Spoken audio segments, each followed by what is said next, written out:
Hello and welcome. Kerry here from Healing Humanity, the power of a proper human diet. And today I'm thankful, grateful, blessed. Have Lynn from Midlife Carnivore, Ashley Carnivore Brothers. We're going to have a few others possibly jumping in with us here later for our Thursday night Carnivore Live Q&A. Thank you all for joining us. We're going to be doing a bunch of giveaways. We're going to be answering your questions. We're going to be hanging out. We're going to be chatting carnivore. So please feel free to post your questions. And while people are jumping on now, maybe we'll do this real quick. The first item we're going to be giving away here shortly is going to be a Healing Humanity t-shirt. So if you have a question, post it with hashtag ribeye. We prefer the questions. More questions, the better. Question or comment, hashtag ribeye. And in order to win, you have to be using that hashtag, but you also need to follow each of the individuals here on YouTube. Subscribe to them. There are links in the description. It takes about 20 seconds. You just click and hit subscribe and then use hashtag ribeye. And if you ask a question, you get really good karma. So make sure to do that.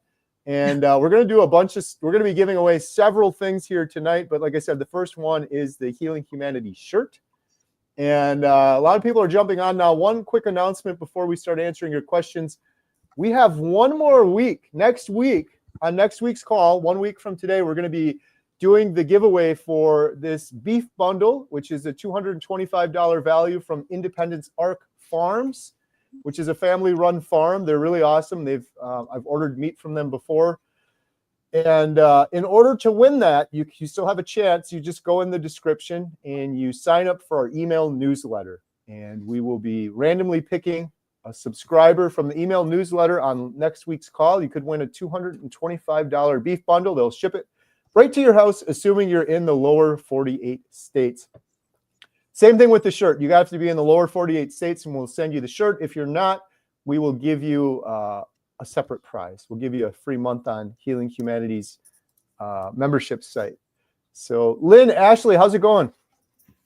Excellent. Great. Yeah, Awesome. doing well. Super excited. Got lots of amazing stuff coming up, right? So, Yes. lots of plans in the works.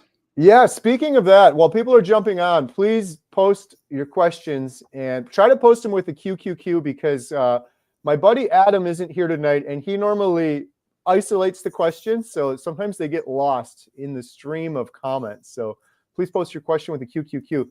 Ashley, should we mention real quick, you've been doing some incredible work with some of these meetups. What do we have coming up? Yeah, for sure. And let's start with, I guess, the one that's coming up next, which is February 8th in Tampa. And that one is actually, there you go, right on cue. Dr. Kiltz is actually the one who's helping put this together, which is just amazing. And I'm sure you'll talk about that here in a minute. But all the proceeds generating from this, it looks like he'll be donating to the Healing Humanity efforts. And we just are so appreciative of what Dr. Kiltz is doing with this one. So they're setting that one up, an amazing lineup. I don't know. This is nuts for just a lunch, right? So it was too much for just a lunch. So they've opened it up to those who still can get tickets. I believe it starts at the doors open at 8 or 8:30, and they're going to start at 9 to do a Q&A session for a couple of hours before we go to lunch. So what an amazing panel we've got there. You can see on screen. So that's super exciting. I think there are still tickets left, and then there's even go ahead. Oh, I'm sorry. I was going to say, I thought you were going to move on to the next one. I just wanted to say real quick, because Alia, who's helping organize all this for Dr. Kiltz, messaged me earlier today and said they opened up a couple more tickets. So if you're interested in getting some of those tickets, it's kiltzmeetup.com, MEAT, kiltzmeetup.com. And I'll post that in the chat here. But there are a few more tickets that opened up because it's selling out very quickly. And Alia reminded me, and I'll remind people, because Ashley, we've done a couple of these meetups. A lot of people tend to wait till the last minute. You probably won't get a ticket if you wait till the last minute, especially for this lineup. This isn't even a meetup at this point. It's almost like a little mini carnivore conference with this lineup of individuals. Dr. Ovadia is going to be there. Dr. Boz, Dr. Kelly Ritter.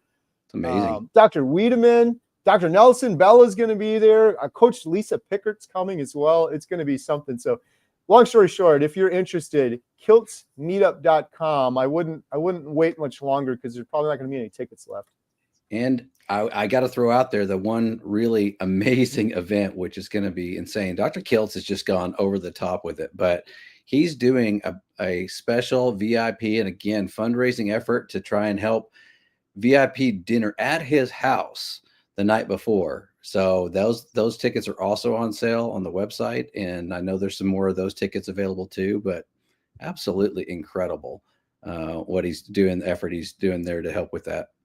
It's unbelievable. I am forever grateful to Dr. Kiltz. I'm really looking forward to going to that too. So if you're interested in that, that is also at kiltzmeetup.com. And it's going to be really cool because it's expensive. It's a VIP experience, but you're going to be basically one-on-one for the most part. It's going to be a very small group, I should say. So if you're interested in talking to Dr. Ovadia or Dr. Kiltz or some of these folks that you watch, it's going to be a really intimate gathering with an amazing dinner at Dr. Kiltz's house.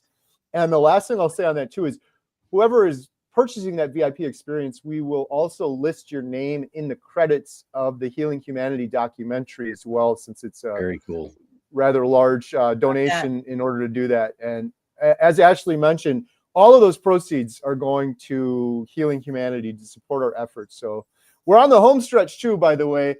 We have filmed 45 interviews. We just filmed the 9th doctor. We're going to be doing one more doctor interview. It's the second one for Dr. Ken Berry. Just to kind of wrap everything up, we're going to be filming him one more time at his farm. But we're on the home stretch. We only have like 4 or 5 more interviews to go, and we're going to be done with the main documentary. But it's still a lot of costs to edit, do the sound, do the color grading, and do all of the marketing and do the proper job we want to do to reach millions of people with this documentary. So we really appreciate all of the support from everyone. And yeah, so anyone with questions, please post them with a QQQ. And then Ashley, do you want to mention real quick? Sorry, I interrupted. You got some other announcements too, right? Yes. Well, it's literally hot off the press. I think we just put the tickets up for sale last night. I finally got them uploaded and up to date, so you can purchase tickets for our next one, which is March 8th. March 8th in Austin, Texas, coming to my country, which I'm excited about. And we've got an excellent group already lining up for that one. Those specific details will be listed here shortly, but the pre-sale tickets are available right now. As we get more details, everything lined up, we will get that on the website. If you'll go to healinghumanity.movie/events, that's where you purchase your tickets. And that's also where you can see all the other meetups that we're doing. So as we plan things out, as we solidify dates, we're going to post all that information there first. And we're super excited about it. This is like a Healing Humanity World Tour that I think we've started, and it's just so much fun. If you have not been to a meetup yet, absolutely you need to go. If you're carnivore and want to meet other carnivores, like-minded individuals, it's such a blast. And I know Kerry says it all the time, but I'm the same way. I'm just a big groupie right now. I want to hang out with everybody, have fun. It's so great being at these carnivore events, and so I would highly encourage you. So if you're in Texas, and it's going to be in Austin. So that means if you're in Dallas, you can make it. If it's in Houston, you can make it. It's not a far drive. You can come from any of the major cities in Texas. And if you're not in Texas, you can fly in. Let's go. So it's going to be a great event. If you're from Louisiana. Yeah. Nola, you're out there. Let's go. Come on in from anywhere you can. Austin's a great place. We got a really cool venue. I'm excited about that. We should be able to host about 186 people, I think, in total. So those tickets will be limited, and will likely, hopefully, sell out. But get your tickets early. We got early bird tickets available right now. Yeah, I'll second I'm addicted to these meetups. They've just been incredible. Just person after person sharing their story of just incredible healing or getting a second chance at life. It never gets old, and it just seems to be growing as well. The more stories we keep hearing at these events, it's been incredible. So, all right. Thank you, Ashley. Ashley's been incredible. Lynn's been incredible. So many awesome people working on all this stuff behind the scenes. Really appreciate it. All right, let's jump into some questions now. I'm going to do my best. Please try to post it with a QQQ because there's a lot coming through here. First question we have is from Waves. Severely pharma harmed like Dr. Peterson, bedbound, literally fighting for life, zero help, alone, nil response after 3 months way of eating. Please help. Oof. Obviously, there's not a, we don't know the specifics No. about what's going on. So it would definitely be helpful to get a little bit more information about what's going on. And alone, so that's concerning, because I guess the question is, what are you able to eat? And what are you able to get for yourself? So not that you have to eat ribeye, you don't. But I would have to know what you're eating in order to give better advice. I mean, whenever anybody's been eating carnivore and they're not seeing any results, I always ask people to look at going low histamine. If you can, go the Lion diet and get it low histamine, because depending on what's going on, you can still react to some carnivore foods if they're aged, if they're smoked. So hard to say depending on what you're eating, but it might be good if you are able to join our community, because then we can actually interact with you individually, and maybe reach out to me and we can chat about maybe getting in our community. You can email me at Lynn at healinghumanity.life, and let's see what we can do to help get you some more individual attention to see if we can help you out, because it's kind of hard to do that here in this setting. Absolutely. My only other thought on that one too is I'm very encouraged by the work that Dr. Sean Baker's doing with Rivero, and that might be an option for someone like Waves or maybe someone else to get more help, because like Lynn said, it really requires more investigation, more discussion, a sort of a deeper dive than can be handled with a comment. So all right, next question's from K-Day. Kerry, which month did you notice the cravings gone completely and goal weight? Geez, I'm almost 700 days on carnivore and I'm bad with dates. The cravings went away for me, I would say a couple weeks into carnivore. I had a couple in the beginning, although I caution all of this with individual experiences are all, of course, different. I did keto on and off for years. Had I gone from the standard American diet straight into carnivore, I think I would have had cravings, and I think I would have struggled a lot more with that than I did. But I was in and out quite a few times. In terms of reaching my goal weight, it was several months into carnivore. I'd have to go back and look on my YouTube channel. I probably have a YouTube video where I was pretty close to my goal weight, but it was several months until I got to my goal weight, which again is different for everyone. My intention with carnivore wasn't to lose the weight, although of course I did need to lose the weight, but my main goal for carnivore was overcoming depression and anxiety and stopping snoring. That happened for me quick. A lot of things happened for me quickly, to the point that I kind of feel bad talking about it sometimes, because that's not the case for everybody. I was very fortunate in that regard. So question from Boo. I have hemochromatosis. Will this way of eating be okay? So hemochromatosis is iron overload. So go ahead, Ashley. I was gonna say that's actually one of the things that almost prevented me from doing the carnivore diet when I started, because I was told this, and it was, of course, the advice I got from my doctor was quit eating red meat, quit cooking out of a cast iron skillet. And then he gave me one bit of advice that I definitely did use, and it was very, very helpful, I believe, and that is to donate blood. But it was funny when I was about to go all in on carnivore, this was the news that I got, and so I just about backed off. But I saw Dr. Barry video, and he literally, I'd never heard the word before in my life, hematomacrosis, and he literally mentioned that word, and my ears picked up, and I'm like, okay, what's this? And those were the words out of his mouth. He said, absolutely, you can do that. Your body knows what to do. The only way you can get rid of excess iron in your blood is to donate blood, but your body will replenish that, and it'll help thin it out a little bit. Obviously working with your doctor, and I know Lynn will probably chime in more on that, but that is something that I was tested for, and all my iron levels came back down, and they were spot on. I want to say it was about 6 months after I had been doing carnivore, not done the advice that I was given. I'd eat strict out of a cast iron skillet and eat a lot of red meat on carnivore, and all my iron levels came down. I did donate blood, and I continue to donate blood as well.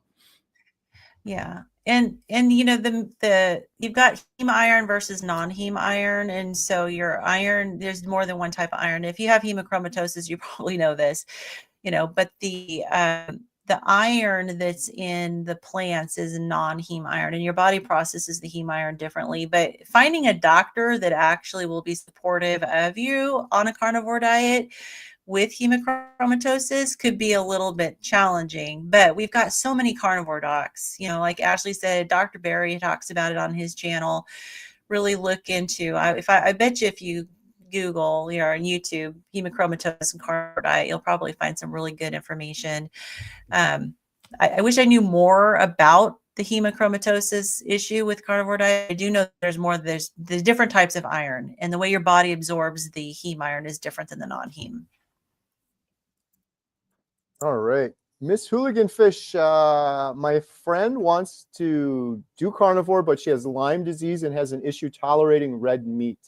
She also has egg allergy and can't tolerate pork. She also has a reaction to histamine. Please help. Yeah. So it's probably the histamine that's the biggest issue. Egg whites are high histamine. Pork tends to be higher in histamine. And if she has Lyme disease, which is an autoimmune disease, histamine is going to be a big issue. And you're really important to be on a low histamine. And I guess the question is, with the tolerating red meat, it's hard to know what that means as far as she doesn't like it, or does she have a reaction to it?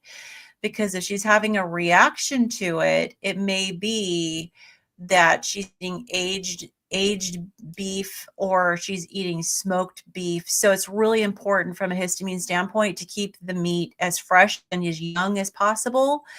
And possibly she may be one of those who needs to take it right out of the freezer and cook it, and don't eat the leftovers. If there's leftovers, freeze them. So I would say have her try to do as low histamine carnivore diet as she can, the lion diet, but just the ruminant meats, and avoid the eggs. You know, if she has an egg allergy, it's probably, again, the egg whites, but avoid the eggs for now, avoid the pork, and stick with beef and lamb without aging or smoke, and see how she does. All right. Hey, Amy said, I'm coming to Austin. Can't wait to see you all again. I need to do another escape room. Oh, that's exciting. Yes. Shout out Amy's Amy. coming from the DFW area, so I'm planning on coming to Austin. I'm going to fly there. Nice. So see you there, Amy. Can't wait. Meathead said, question, how much protein should I be eating to break stall and reach goal weight of 180 pounds? I'm 252 pounds right now. Wow. Well, that almost sounds identical to me. That's where I started, in that range, somewhere 250. And that was my goal weight too, to get down to 180. So I will say I do fluctuate a little bit between, I got down to 180, I got below 180, and I was super excited. And then I fluctuate probably between 180 and 185. But yeah, I don't know how much you're eating. I don't know what you're eating. I know there's a lot of things that if you're really pushing for that specific weight goal, you could go as hardcore as Lion and just really kind of try that for a little while to try and get it down to the final goal weight. But there are things that, especially most common one we talk about is dairy, as far as a stall. And I don't know if you're taking in too much dairy at all, but that is one thing I would say, if you are, cut that out for a little while and see if that kind of picks things back up. Congratulations on probably getting down a significant amount of weight already. The last little bit is probably the toughest way to go, right? That takes a little bit more effort sometimes to get there. And so I don't know if he's tried fasting or any of the other things that can help tweak that a little bit, but those would be my suggestions. Come off the dairy, and then maybe extend some fasting a little bit. Good stuff. All right. The next question we have is from Carla Voss. I've been eating a proper human diet for a couple of years, dropped 40 pounds in 6 months. no weight loss in 1.5 years, got discouraged and went off the rails in December, got back to it, no loss.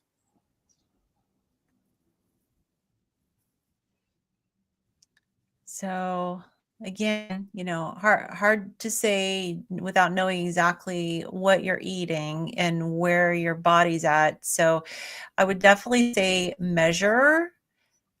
I gained 25 pounds of muscle and I gained almost 2 pounds of bone eating carnivore. And so hopefully you're measuring, but if you're not, definitely take measurements. I'm assuming no loss.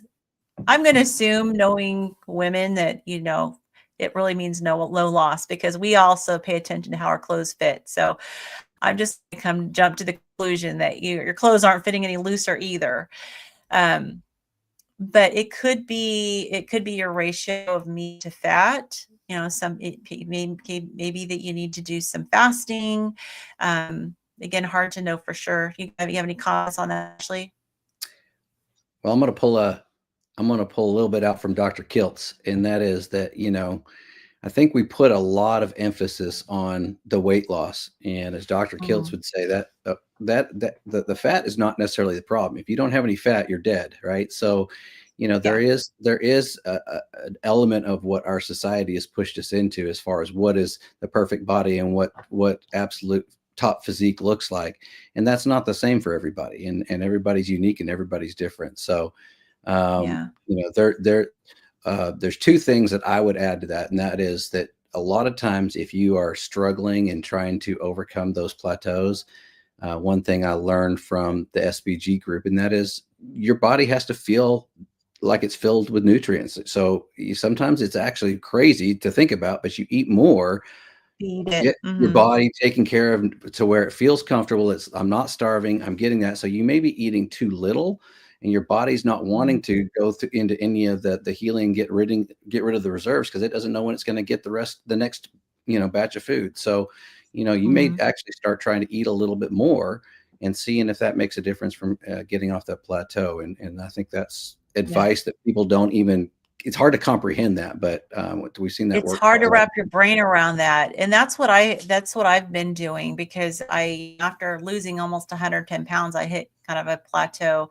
I've been eating more, and it's really good to eat. A lot of people do intermittent fasting, but if you front load your calories in the morning, that's actually helped me. I eat a really big breakfast, and then I eat a moderate meal around 4 p.m. and then that's it. And I stop eating. But I've actually been, when I track my calories, I realize I'm really restricting, and that's not good. So I've actually been able to start to lose weight again by eating more. So that could possibly be it. It's scary though. Like, we don't want to think, and it's possible that you could initially gain a little bit of weight. Meathead in the comments going by, and Meathead said he ate 16 eggs for 6 weeks, 16 eggs a day for 6 weeks, and lost 10 pounds. Like, so again, it's amazing how it works when your body feels like the nutrition is there. And then you can make a switch, and it feels okay. Now I'm ready to start losing some more weight again. So. Yeah. All right. Good stuff. Thank you guys for tackling these questions. I'm going to try to answer some myself, but I'm trying to stay on top of I don't want to miss any here. There's quite a few coming through. Here's one I can answer too. Lard Fast Racing. What's everyone's favorite electrolyte supplement? I'm currently using Element and Light Balance. I haven't used many supplements. I did when I first started Carnivore. I have some in case I'm ever working outside or doing anything. But when Adam and I filmed in Australia, we got some supplements. I guess it was a sample from the Keto Pro. His name is Richard Smith. He spoke at our meetup. He's got an awesome YouTube channel, but he makes his own supplements. So it's theketopro.com. And I did some fasting and some things like that. And I was taking some supplements for a little while and took those, and I absolutely loved them. And you look at the ingredients on some of these, a lot of them are very similar, but I think part of the reason I loved them is because Richard's pretty awesome and he's a carnivore himself. And so it's like supporting a carnivore business. I almost want to find a directory of carnivore businesses I can support or individuals I can support. But that was one. He's been selling them for a while now. So that was Keto Pro. Other than that, I used to use, when I first started Carnivore, I used the Keto Mojo drops. think I saw Dr. Berry with those. I just like those for convenience over Element. Just drop a couple in the drink versus the Element. You got to do the powder, and sometimes you use half the powder and you have the thing sitting there. So I always use the drops. What about you guys? Well, when I use electrolytes, I've experimented with a couple, but I do tend to go back to Element. I like Element better. I've also been doing more experimenting, not using any electrolytes at all. It's hard to know sometimes when you need them and when you don't, because as long as your kidney function and as long as you're transitioned into the carnivore diet, your kidney function is good. Technically, you shouldn't need electrolytes, but you got to just be careful with Element, because unless it's the raw and flavored, it does have sweetener. It has natural flavors. It has stevia in it. And so you have to be really careful that it's not triggering that sweet sensation, like wanting more sweets and preventing you from getting over the sweet issue. Yeah, that was my issue. I loved Element at the beginning, but I had to back off of the flavored ones because they were just like a dessert to me, especially after a little while. I don't really do any electrolytes at this point. I do still do a lot of Redmond's real salt and Salt, add that add the salt to everything that I eat, but I don't really do any extras. The other one that I do I like and recommend, and that's what I used when I started out, was from Dr. Berry's. He had it on advertised on his, and that was the mineral. I can't remember what it's called, the keto mineral something or other. I'll find it and post something here in the comments here in a minute about it. But it's a liquid that was already done. I just poured a little bit into my water, and that worked great for me. All right. Yeah, putting salt in your water works. Yep. We're going to be doing the drawing in just like 2 minutes. So you still have a chance to enter to win a Healing Humanity shirt with hashtag ribeye. And we also have 50% off our Healing Humanity membership site now. We've got some really exciting things going on in our membership group. And a lot of those proceeds are going to support the documentary, the subsequent series that we're going to be doing. But we have multiple Zoom calls throughout the week. We have our Breaking Addictions call. We have courses. And we have another big announcement. We have Mr. Dante Ferrigno coming on that's going to be hosting a regular call. The first one is going to be on Sunday. I think it's at 2 o'clock Central. 2 to 4 Central Standard Time. Yes, Dante Ferrigno is hosting a Healing Humanity hangout on our Healing Humanity Life membership site. For those of you who are going to win a free membership, I'll get you that code as soon as we hear from you, and then you can sign up and get on that call on Sunday. So if you're already a member, make sure you join our new group, which is called Healing Humanity Hangout. It's on the site, so that you'll make sure that you get all those notifications for the hangouts with Dante. That's exciting. I can't wait for that call. We me have too. quite a few calls now too. We have our Tuesday Q&A call. We have our Wednesday expert call. We just had Dr. Baker on like a week or two ago. We have our Thursday Inspire Together or Healing Humanity's Hero, where we honor someone. And Lynn was just one of the heroes we honored today, just before this call. So that was super exciting. Then we have several Breaking Addictions calls. And it's been really awesome hearing the stories of individuals just finding healing and the support they need and the community they need. So if anyone's interested in joining healinghumanity.life, there is a link in the description and you get 50% off your first month. So, hey, Renee's here. How's it going, Renee? Renee, bye. Renee's here just in time. We're about to do the first drawing. We're giving away a Healing Humanity t-shirt. And like I said, if you want to win one of these prizes, we're going to be giving away a couple prizes. You have to make sure that you subscribe to each one of these individuals' YouTube channels, and there's a link in the description for each of them. It takes like 2 seconds. Hashtag ribeye. All right, here we go. We're going to do the drawing now for the t-shirt. And here we go. We need a drum roll. Drum roll.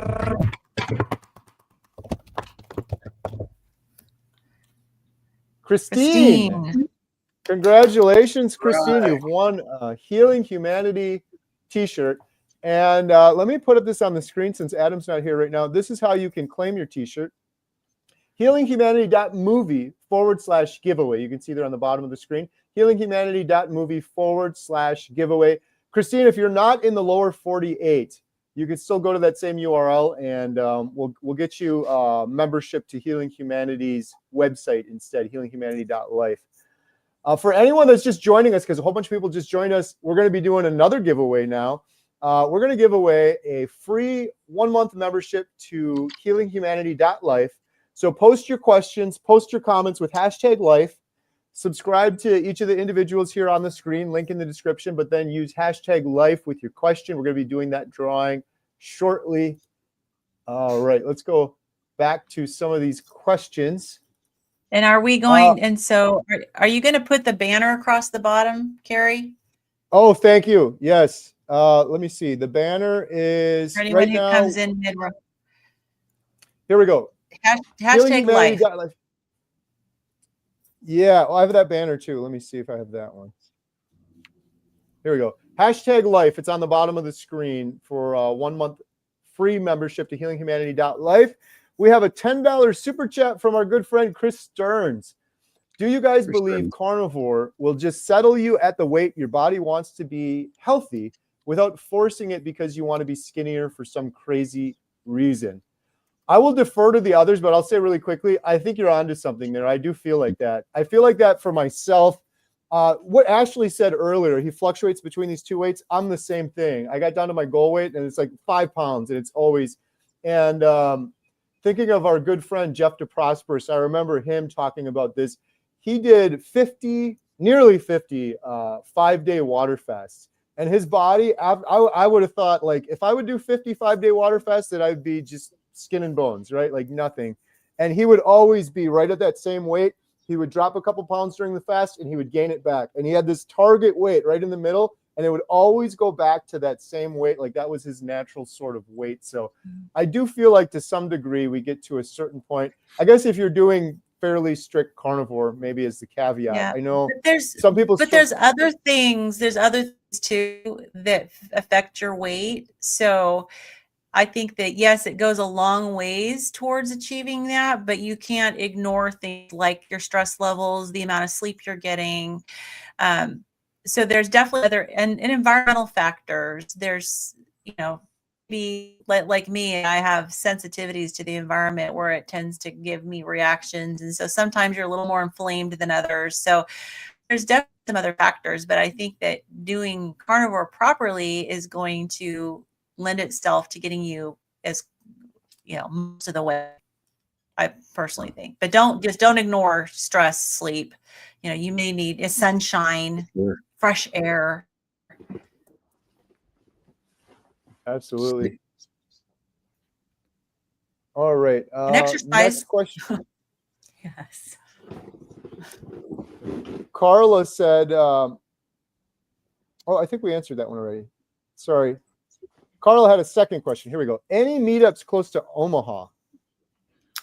And I put a response to that in the chat. So if you didn't see that, we love, and we're just kind of getting started on these meetups, I think. I mean, it's something that we want to continue doing.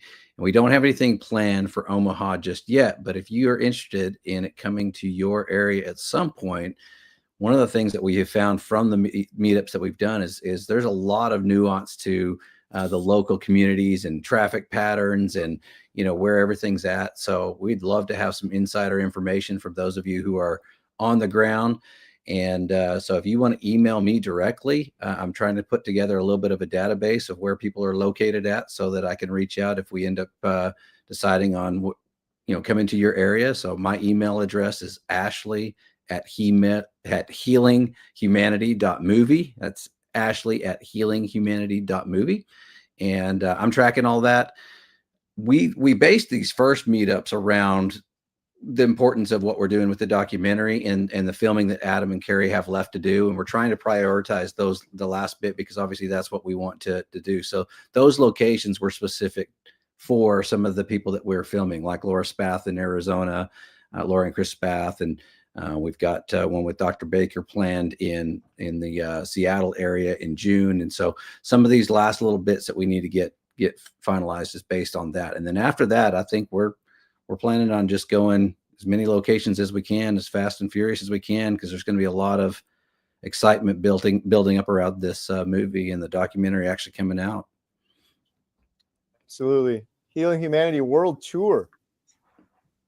All right. Comment from Marilda. I'm so blessed to see Dr. Kiltz connected with Healing Humanity. God has your back. Your motives are pure. Oh, thank you so much. We are so blessed to have Dr. Kiltz, all of his wonderful support. It's incredible. So thankful for him.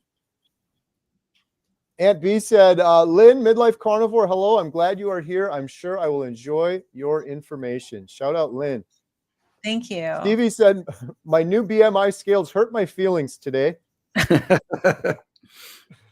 Nice. Christine. Sometimes the truth hurts, right? Sometimes it does. They hurt my feelings all the time. Right.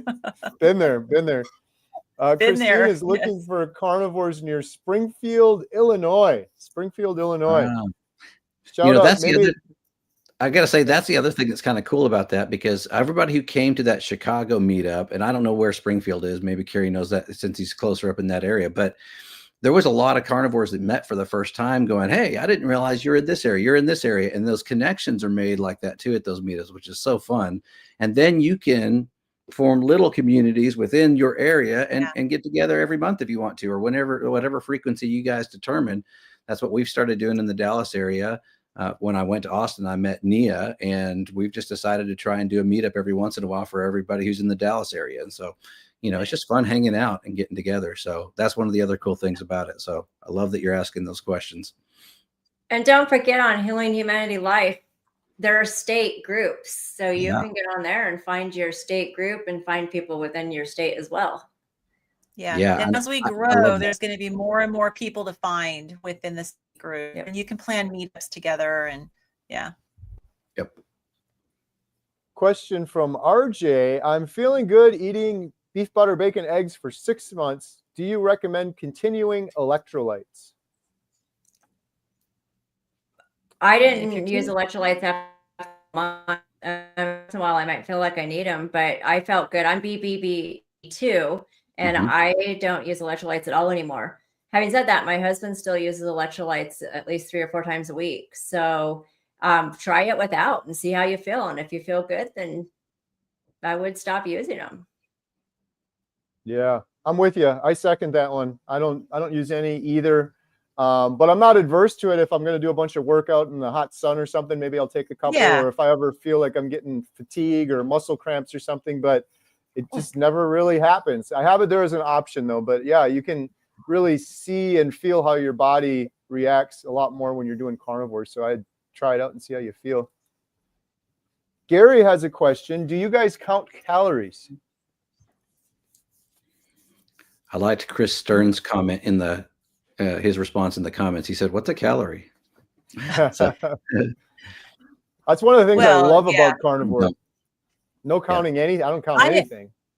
I have tracked this before though, just to get a feel, and like for a few days, just to get a feel for how much I'm consuming, because I know with myself, I have the tendency to undereat. And this is one thing where carnivore is different than other diets. In other diets, they tell you to restrict and they tell you to keep your calories under a certain point. I have found that, unfortunately, I naturally do that. And so I have to occasionally check in with myself, make sure I'm getting enough calories and not too little. And so from that perspective, sometimes is the answer. I would second that in saying that I've said this a lot of times. I would never have started the carnivore diet if it was super restrictive like that. That's just not me, and I just don't want to count and do all that.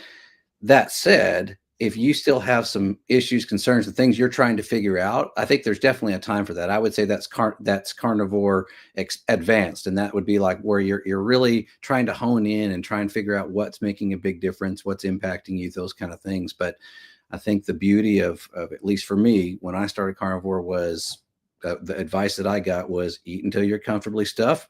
I don't worry about counting that. Since then, I'll also throw in there, most people who have a hard time with it, you got to eat more fat. Make sure you're eating enough fat. Yeah. And Chris is right. A calorie is meaningless, because a calorie is just determined by burning the food and seeing how much heat it puts off. Our bodies don't burn food. We metabolize, we digest. So the way our bodies process food is different. We don't burn it like that. And so it's really kind of pointless to even use calories, but we do. Right. Hey, I want to do a quick shout out, Ashley Carnivore Brothers. Ashley, what day are we on now? There's a lot of new carnivores here now, and Ashley has put together this series, 30 Days on Carnivore, where he's doing a video every single day, and I have really been enjoying these, and I've really been kind of like, man, I wish I had this when I first started carnivore, just one of these to watch every single day. It's really an incredible series. What day are you on now, Ashley? We are doing day 22 tomorrow. Oh, you're getting there. You're on the home stretch. Yeah, definitely. And so it's been a challenge, and I wish I had done this series earlier too. I've been thinking about it for a long time, and unfortunately, fortunately, I've enjoyed doing it, but I didn't plan ahead far enough to get this series done. So there's been a lot of pressure on me that I put on myself to get this done. But I think it's been awesome too, because I've just been totally invested in learning and researching and watching more videos and doing all that. And I just feel reinvigorated through it as well. So, and then the beauty of it, I love, which you get a lot of too, and I know this inspires you guys as well, but when you get the comments from people in there of the things that are helping in other areas that people are seeing improvements, and you're seeing some of that inspiration from other people, that just fires me up. I'm excited about it. It's been a fun series to do.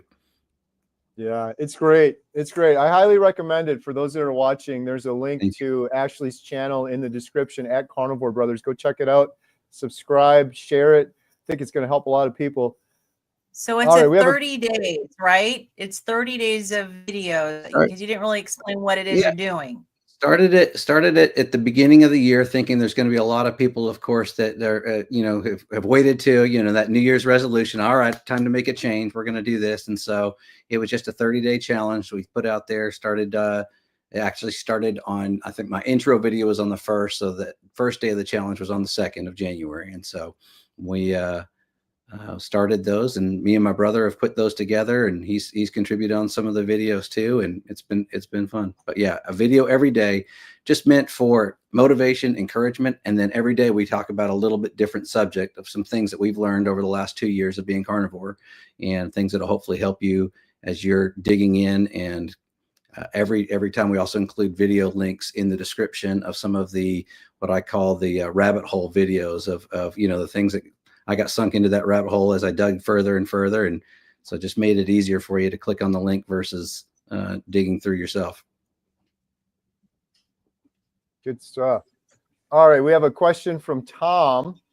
Recently told I have an aortic aneurysm, working on hormone issues and high ferritin at 69 years. Any suggestions to help bring down ferritin? I don't want to rust. Well, I mean, ferritin is an iron storage hormone, protein. And I'd be wanting to know, like, did you get your iron levels checked as well? It tends to be an indicator of, a lot of times, inflammation, something else going on. So I would definitely want to know, like, is this the first time you had your ferritin level checked, or is it always high? Is it following an illness, something that happened that caused inflammation? It's always good with ferritin, and also depends on how high it is, but to just make sure you're getting, get a follow-up test to see how it's going. But the carnivore diet is will bring inflammation down. And if it is an inflammation response, it shouldn't have anything to do, with the aneurysm. But, and of course, the carnivore diet is very good. The high fat is very good for your hormone as well. I don't know, Renee, do you have any more feedback on the ferritin? No, I think you did. I think you did good. I was in a meeting the other day with Dr. Kiltz, and I believe it was Dr. Kiltz.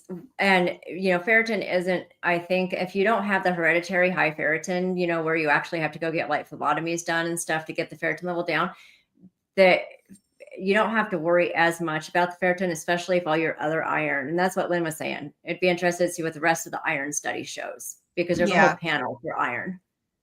Yeah, it's definitely important to make sure that you get, it's not that you need to ignore it. Don't ignore it, but get the additional testing done. Usually what happens with your doctor is they do it with the ferritin test.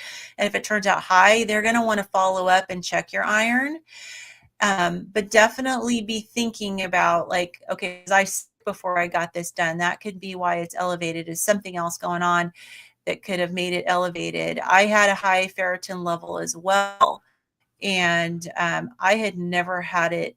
Well, I had never had it tested, and before I had my mast cell activation big flare, and so I had it tested before I got really sick, and it was normal. And then I tested it later on Carnivore; it was high. But the whole thought with my naturopathic doctor is that we were suspecting it was on its way down when I had it checked. It was probably much higher. And so what happened was we did a 6-month follow-up, or maybe it was a 3-month follow-up, and it had gone down. So we have to kind of look at it in relationship to, as a trend. So get follow-up, make sure your iron levels are okay. All right. We are going to be doing a drawing for a free month of Healing Humanity. Use #life for a chance to win that. And if you don't win that, like I mentioned earlier, I know there's new people on here now. You can get 50% off your first month right now if you use the link in the description for healinghumanity.life. There's a promo code in there that'll give you 50% off. We have a question. I'm doing carnivore for over 2 years. My red blood count is a little high. Any advice? Might need to drink more water, potentially. Any thoughts on that one, Renee? I'd be interested to know what the hemoglobin hematocrit is if it's just the red blood cell count. But I agree, a lot of the times when they're a little high, what is a little? Usually it's dehydration when you go and get your blood drawn. Yeah. And typically your hemoglobin and hematocrit will also be a little on the high side at the same time. If your doctor is alarmed about it, definitely get, follow up. If your doctor's saying, oh, it's a little high, it may be that you need to drink more fluid. Or if you're drinking a lot of water, maybe you're drinking too much or you're eating too much. So kind of look at that, and it's maybe a hydration issue. Hoosier Carnivore gifted 5 Homestead How memberships. Thank you so much, Brett. Really appreciate that. And Kerry, we did have I don't know if you saw the question we got up a little higher. There's a question from MK_P.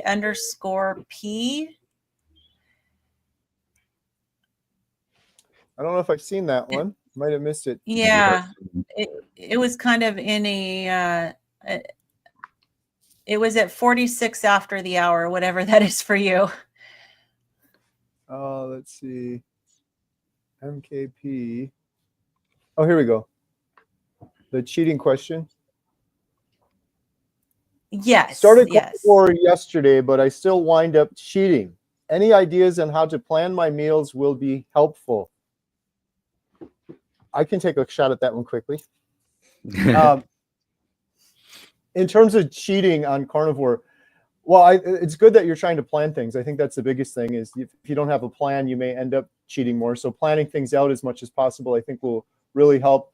For me, what I found helps with cheating for myself and a lot of other people I talk to is really committing strictly to carnivore. Like if you're going to do carnivore, say for 30 days or 90 days, that you actually really do it for 30 days without keeping some of those old habits in place, I guess. For me, if I were to have diet soda or artificial sweeteners or a couple blueberries on the weekend, I would end up cheating because I would end up craving those things. And it would be hard for me to maintain carnivore.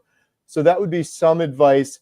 The other advice I would say is really be diligent, get a journal, write down your why and write down like, I'm going to do this for 30 days and write down every single day what you're eating, how it makes you feel, and just really commit to that for 30 days because I think you're less likely to cheat that way if you have a goal that is written down. You get to day 14 or something, you're thinking about cheating and you're looking at this big log and you look at all the hard work you did, and maybe you're less likely to do that. And I could go on for an hour on this one. The last thing I'll say is community is really important. Surround yourself by people that are positive and that are succeeding. And it's kind of hard being carnivore because you're sort of the odd one out.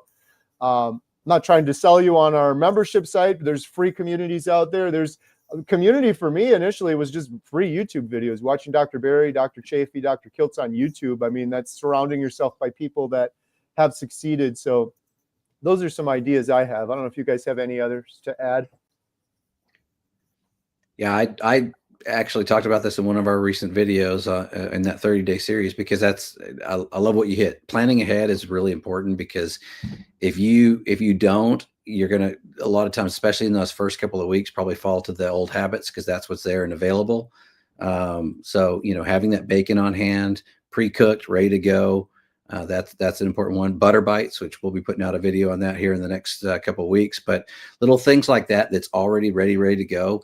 Some people even cook steaks ahead of time. When you're cooking a steak, cook two, and then have one, cut it up, have one ready to go in the fridge for when you get that temptation, you want to snack on something, grab a piece of the steak and eat that instead. So there's hard-boiled eggs. Hard-boiled eggs is another good one. Bacon. There's lots of ways to prepare and have those little snacks available to you, because that's the biggest thing. If you can if you can get past that 20-minute craving, you're usually pretty good. And then I love that one little bit of advice that I was given early on, and not everybody's capable of doing this right now, so I don't know your situation, but I loved the advice because it was funny. And that it was, before you grab whatever it is that's going to make you cheat there, do 20 jumping jacks, and then see if you still feel like grabbing that little snack. That's your kind of your discipline right there. Get into something where you do something premeditated. Okay, this is what I'm going to do before I make that decision, and that'll help you get through that little craving.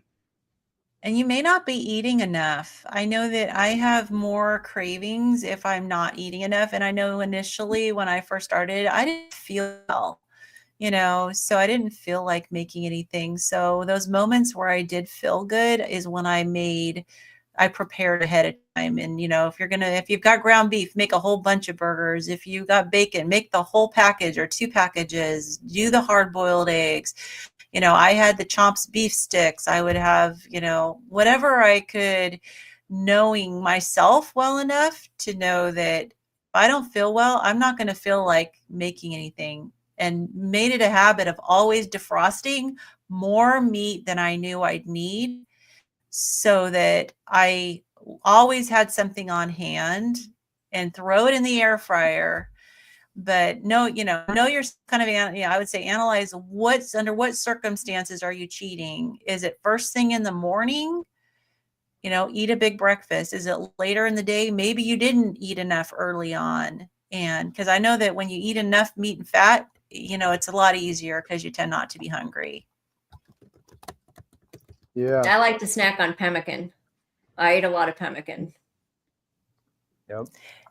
And you are going to, or you have a video yet on your channel on how do you I have pemmican? You just put one out, right? Yes. Yeah. A couple weeks ago, I think.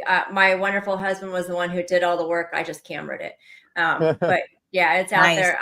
I eat a way higher fat pemmican than you can eat, than most people do.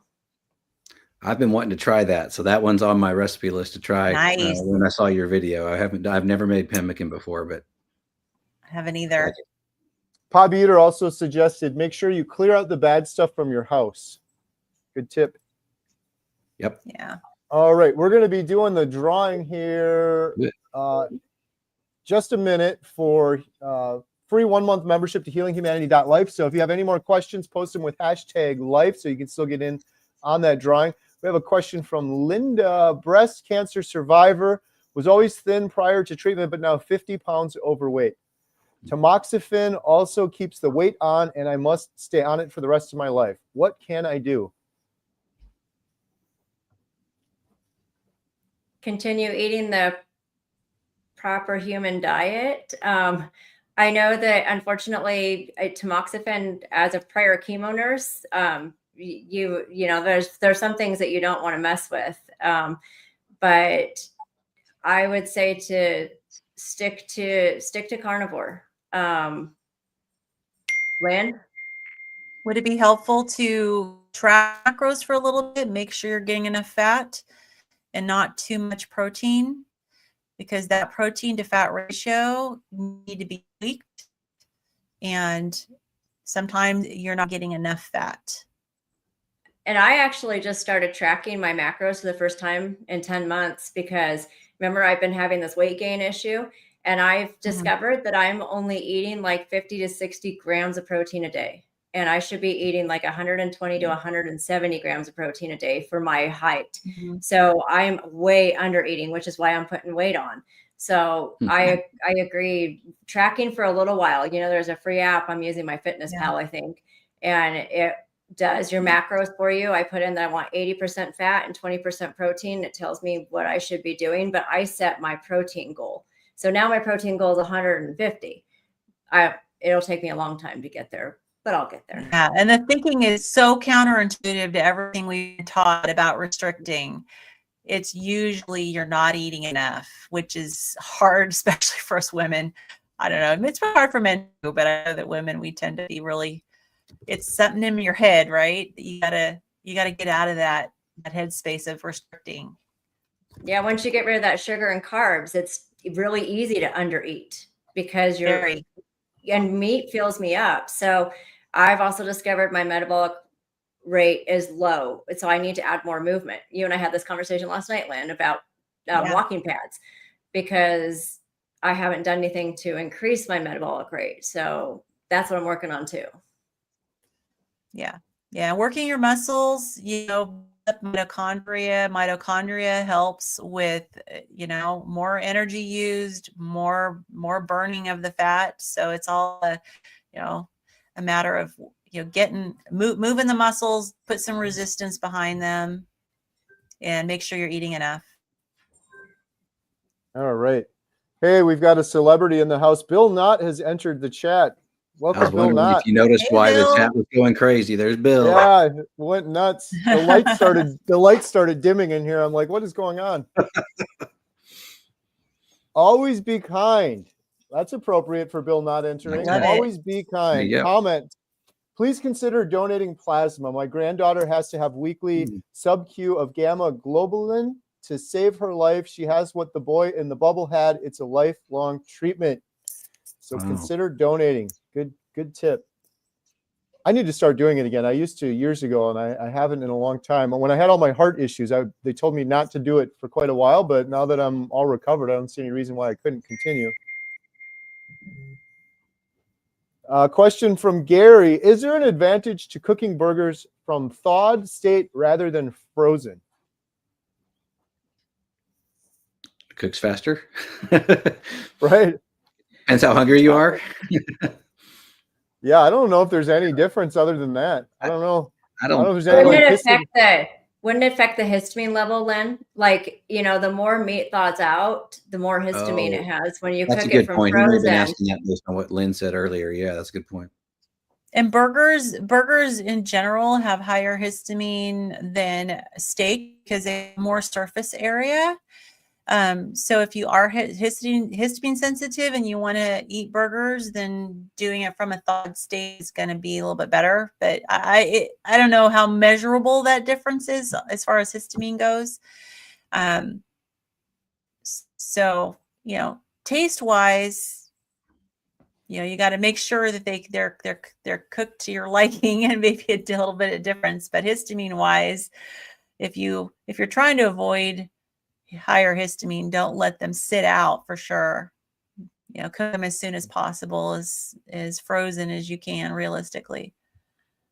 If you're just asking on a general basis, I don't think there's any difference. It's just more about how long it takes to cook and how thick they are and whatever else. I mean, if it's a real big, thick burger, it's going to take a lot longer to cook if it's frozen. But yeah, I don't think there's that much difference. I cook a lot of the pre-made patties that are frozen, just throw them on there and they cook, relatively quickly. I don't thaw those ones out in advance, but anything else I usually thaw in advance. Yeah. Yeah. Same for me. I have cooked many a frozen burger patty, usually tossing it in the air fryer. All right. Should we do a drawing here? We got a Healing Humanity 1 month membership we're giving away. Here we go. Let's see, here we go. So this person is about to win 30 days free membership to healinghumanity.life. And if you don't win, but you're interested, There's a link in the description below with the promo code to get 50% off. Yay.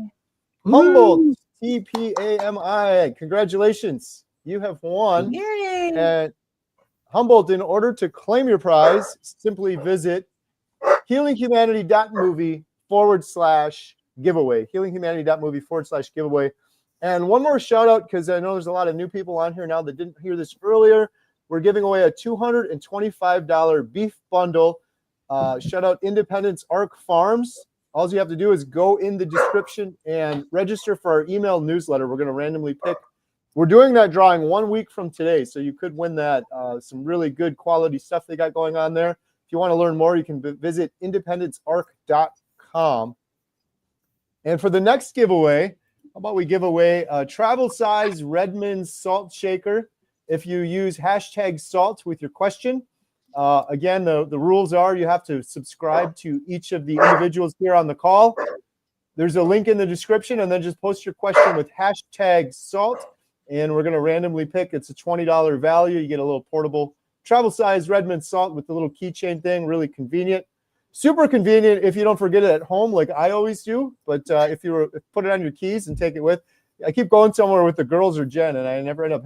We should have one on every single one of our keys, but for some reason we don't. But #salt for that one. And Congratulations. there we go. Ashley's It could be prepared. yours. Great. All right, here we go. I'm going to set this up so we have #salt going, done. And the next question we have, let's see here. Question from Frank. Male 65, strict carnivore, October 2023. Weight is up 12 kg since. Stalled now, greater than 85 kg. Height is 179 centimeters. Since switched to butcher meat, it's more money than supermarket, which I now know is laced with, yes, 11 grams per 100 G. Wow. All right. Laced with, what's it laced with? I don't know what yes is. Yeah, I don't either. Laced with yes. Frank, if you could send us a little more info. Sorry, I'm trying to run all the conversions from kg to pounds. The metric system, right? Centimeters over. If you could send us a little bit more info on that one, because it looks like that was a question. Here's a question from Booby 2 Goat. pounds per kilogram. Booby Goats. Are you having a good Thursday night? What's up? I'm having a great Thursday night. What about you guys? I just love Yeah. the name Booby Goats. Yeah, I do right. too. My night just got better. The greatest YouTube username of all time, Booby Goats. I interviewed Booby Goats on my channel too, by the way. I was very busy, but I saw a request for an interview come in from Booby Goats. I'm like, let's do it. 100%. Well, I know Booby Goats is always in the chat and contributing and great for the carnivore community. So love it. Yes. Stevie Wood asks, how accurate do you think Renfo scales are?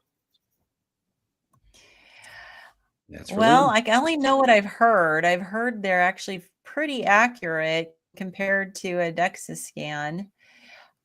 I've been using it since I started, and I know that the trends are very good. Like I don't see, and I check my metrics and I report on my metrics every Monday, and I don't see them jumping all over the place. So to me, that would be an indication that it's not giving me really good information.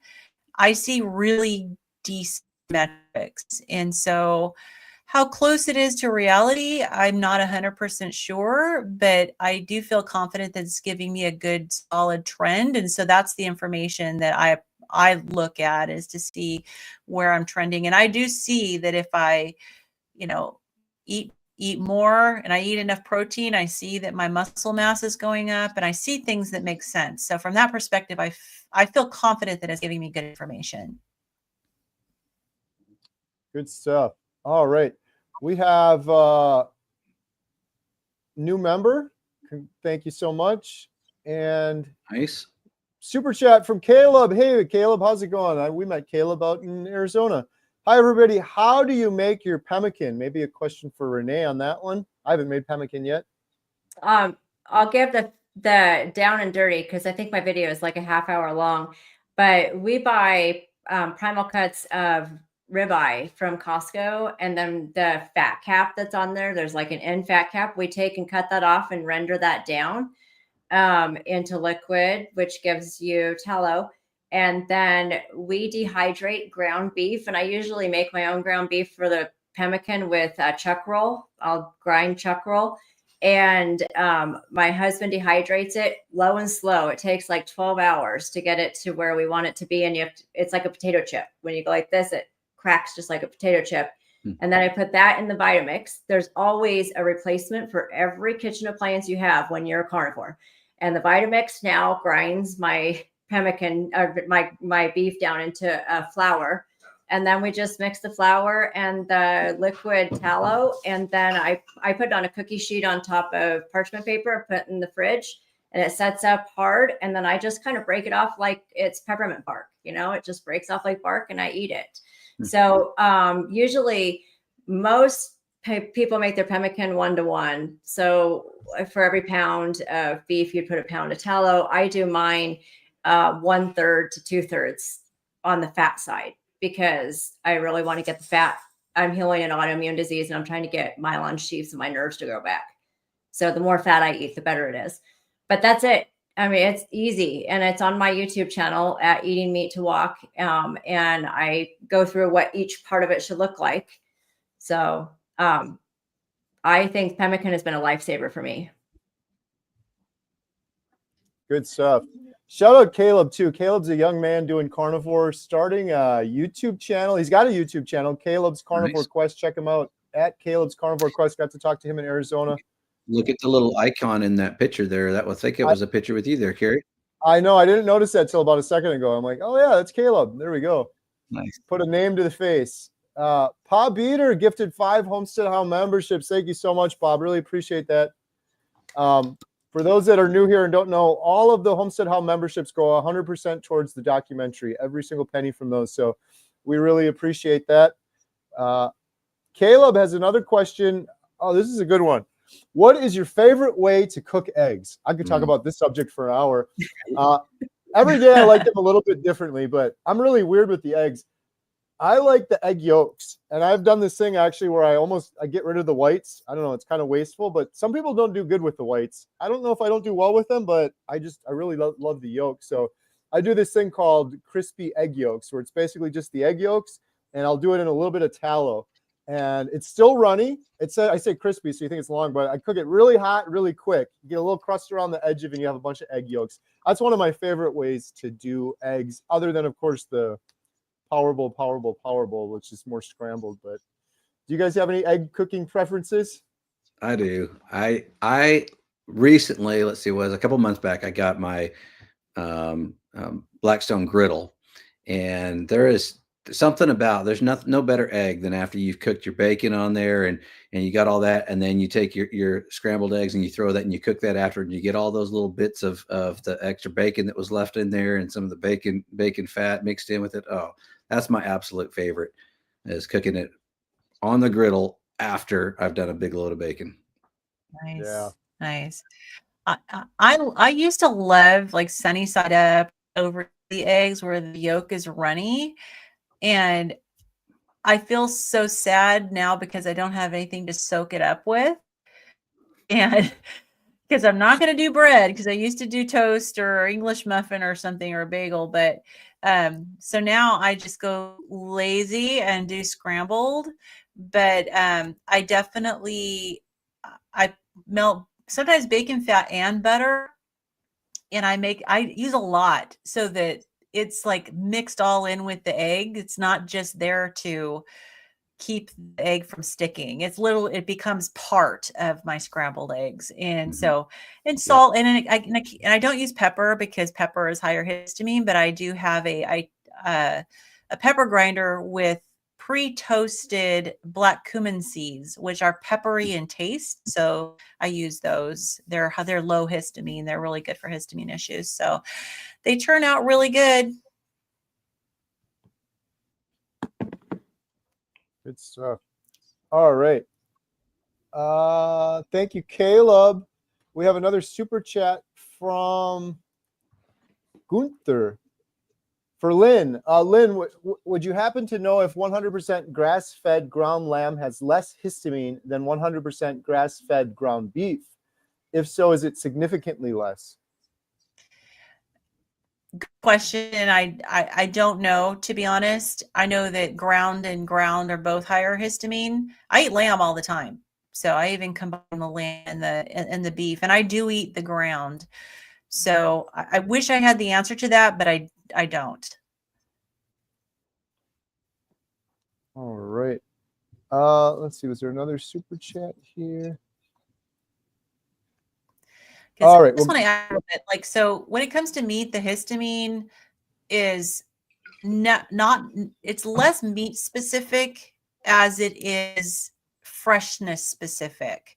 And even though pork is tends to be a little higher in histamine, and fish tends to be a little higher in histamine, a lot of when it comes to other like ruminant meats, it's really just a matter of freshness, and it's get fresh as you can. And if you can handle the ground lamb, then and don't have any reaction to it, and you're do better than ground beef, then do the ground lamb.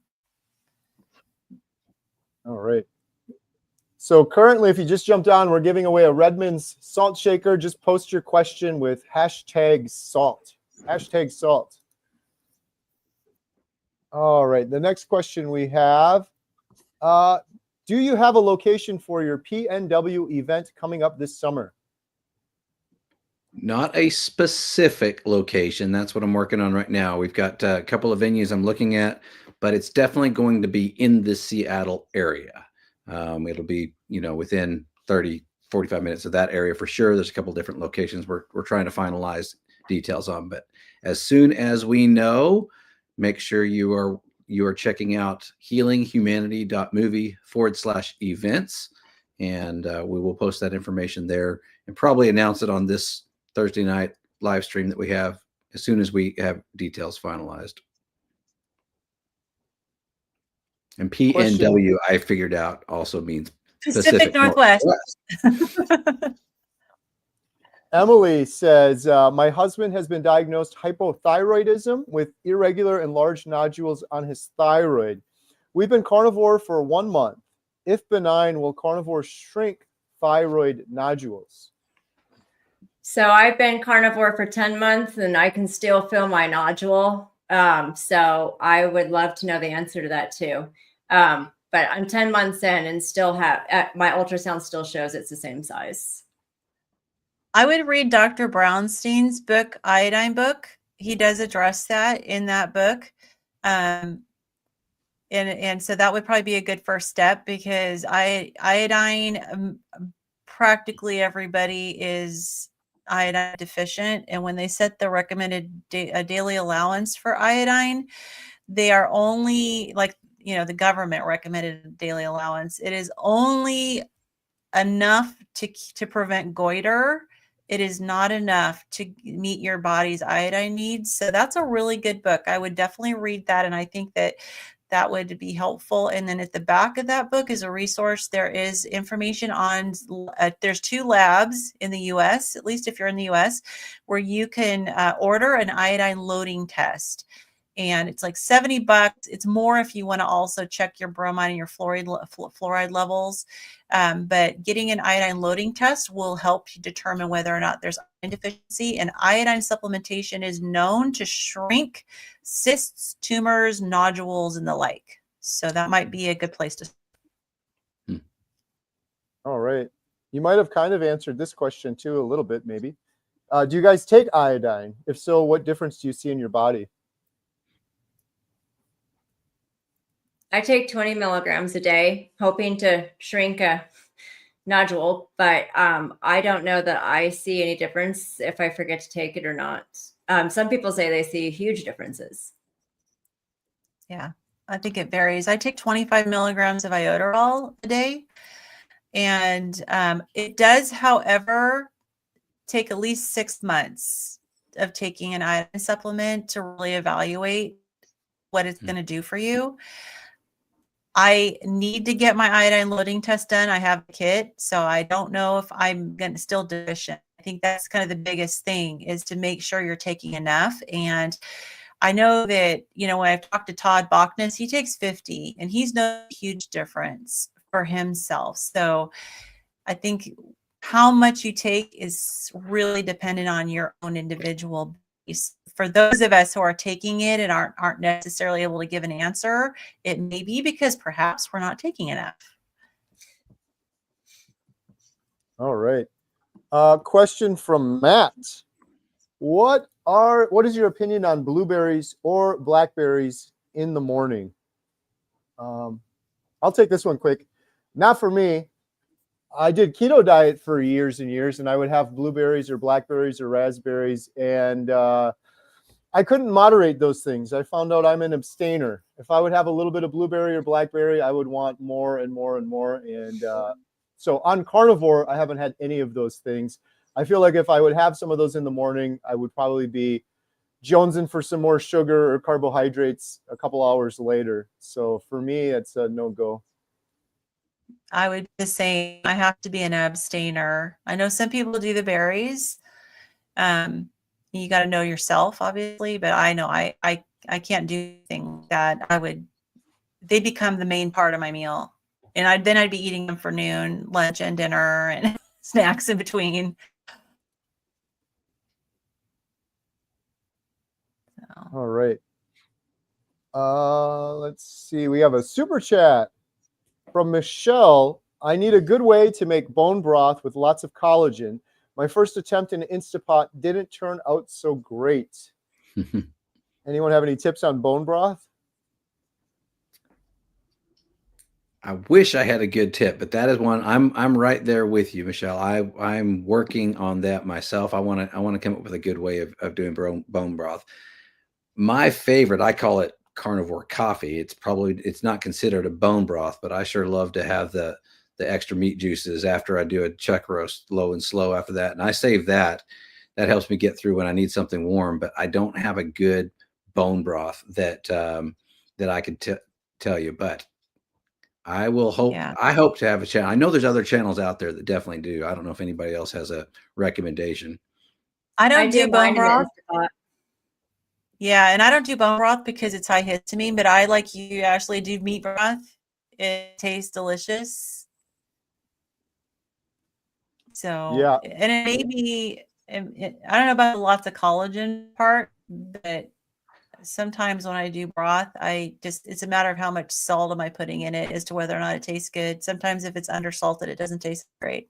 Yes, I agree. And Kerry, after you did, remember you went and you had that incredible meal with the bone shanks, and I tried to mimic that. And actually, I felt like I did a pretty good job of it. It was a delicious meal, but I took all of those bones, and that was one of my first attempts at a bone broth. But I boiled that for a long time, tried to get as much of the collagen out of the bones and whatever else, and it definitely thickened up, but and it had a good flavor to it. I didn't know what I was doing, so I need to experiment. I want to play around with that a little bit more and see if I can come up with something good, because there's something to that for sure.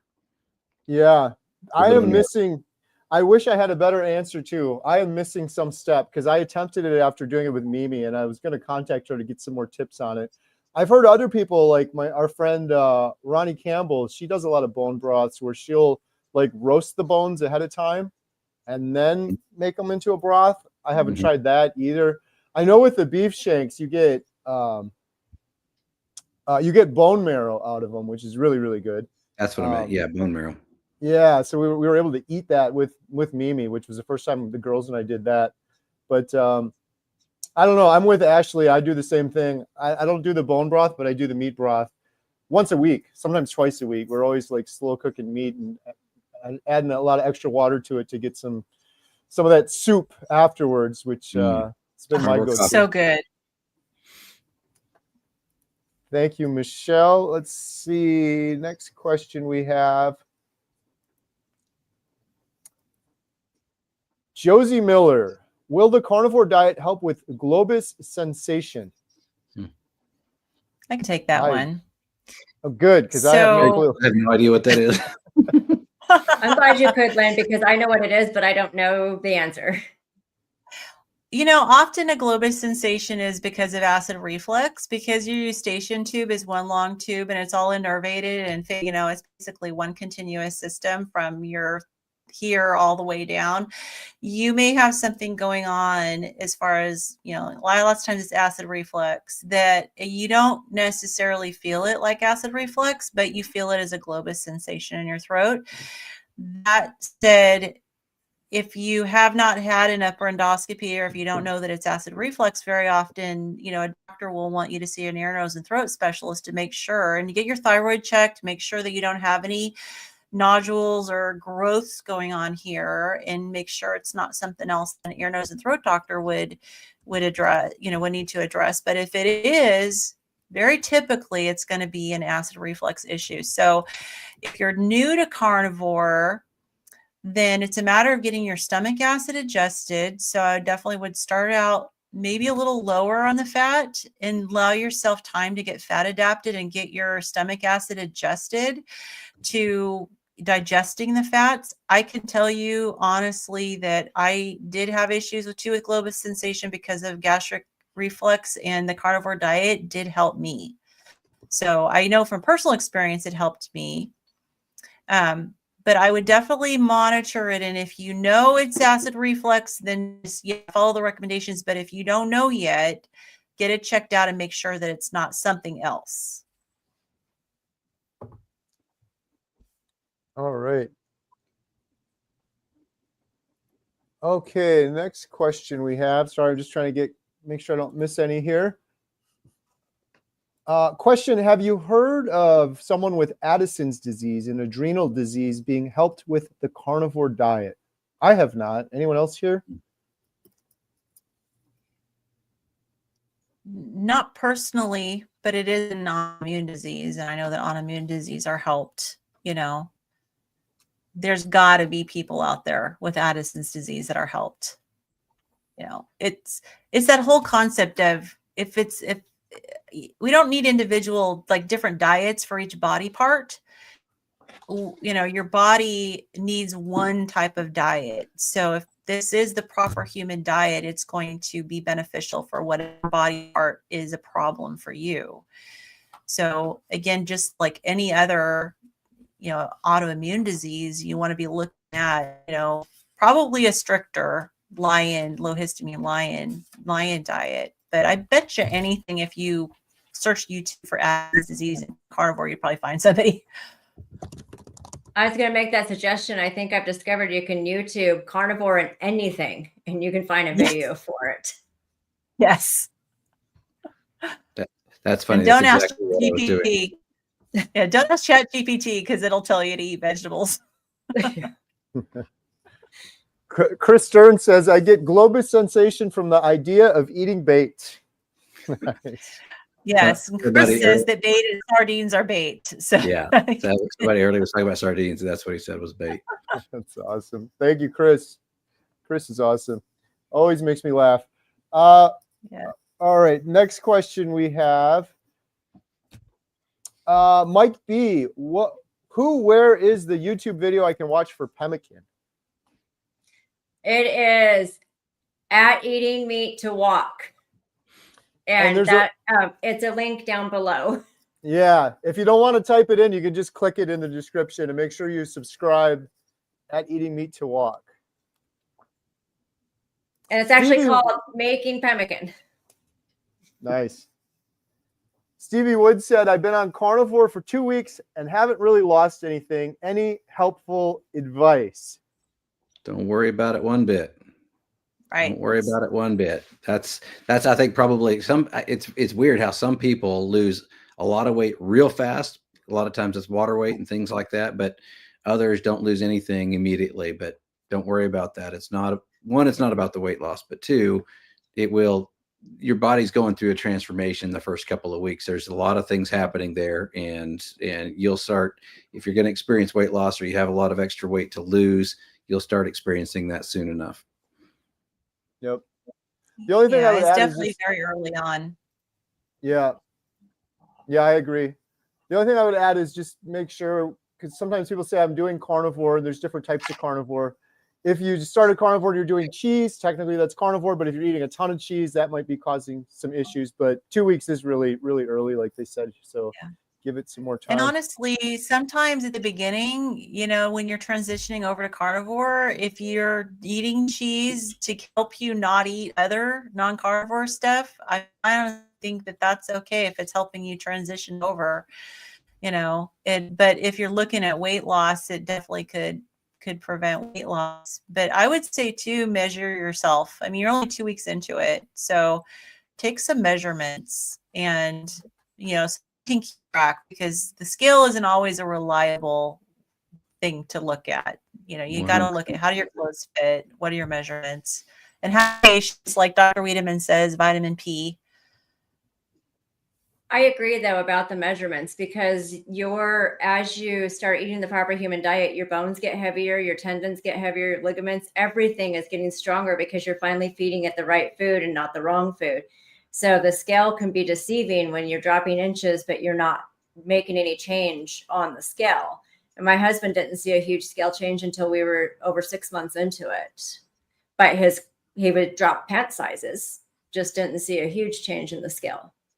Yeah, there's going to be composition changes for sure.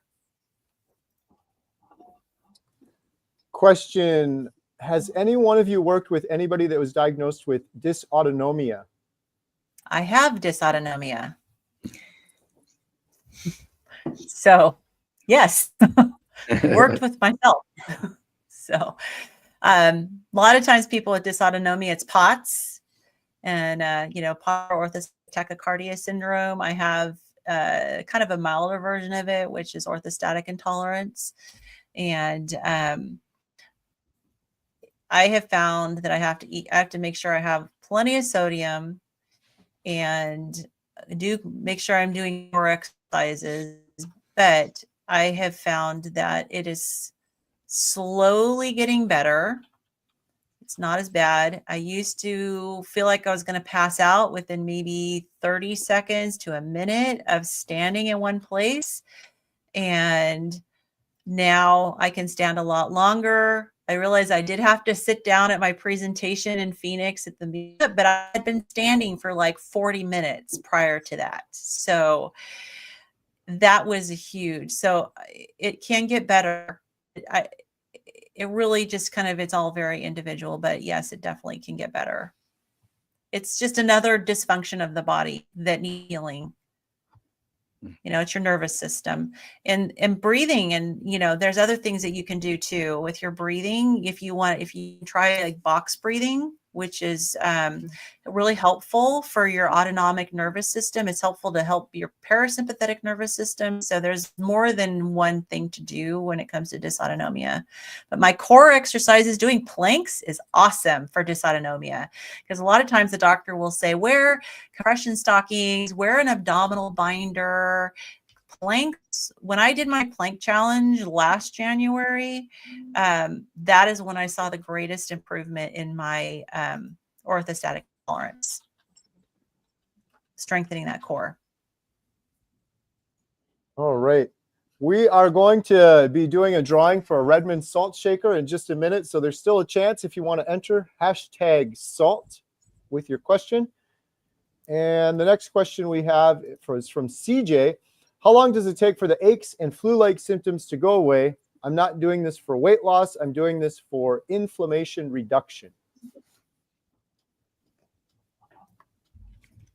Yeah, so I'll start with that one. And that is, it's going to be somewhat different for everybody, but generally it's within the first couple of weeks.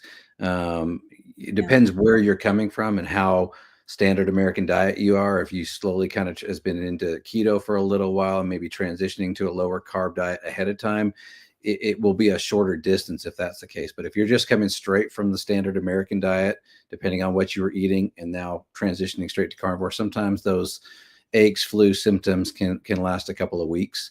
And I've heard as long as a month or so with that as well. So, but it does go away. It does definitely get better for sure. And this is where you need to do the electrolytes, or at least add salt to your water, and make sure you're drinking more water, because we don't realize how much water we get from eating fruits and vegetables.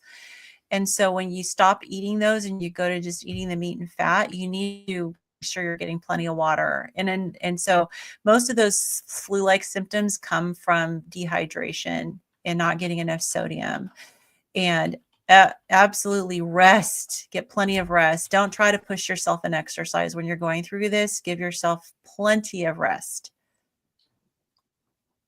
Hey, we have another person here. Dr. Nelson, how's it going? Hey. Going okay. Dr. Good night, Nelson. everybody. Hello. Great. We need you for some of these questions, Dr. Nelson. I apologize. I didn't send you the invite earlier. I had some technical issues on my side. Glad to see you here, though. I'm in Boca Raton. I was at the low carb event here in Boca Raton, and I saw the invite while I was there, but I just got to the room. Nice. Well, we appreciate you dropping by. Let's see. Here's a question. 66 years young. Have you had any success in trying to help recover from long COVID, dysautonomia, carnivore for 10 months? Yeah. These I just answered the dysautonomia, but yeah, these are chronic conditions, long COVID. They're still trying to figure out what is it that causes the long COVID exactly, because the infection is really gone. But it does take a long time. However, if you're carnivore, you're probably not doing anything that's going to cause inflammation and make things worse. Unfortunately, as far as I can tell you, probably a lot of vitamin P is necessary. yeah, Dr. Nelson, have you heard the theory that long COVID is mast cell activation syndrome? It's what? Have you heard the theory that long COVID is actually, in a lot of cases, mast cell activation syndrome? I've heard several explanations, that being one of them. It's at the moment, I don't really have any quick fixes, but if you're keeping in that diet that is really uninflammatory or anti-inflammatory, you probably have the best chances of eventually recovering. Just like, this could be some sort of autoimmune condition, and it hasn't been really detected with antibodies.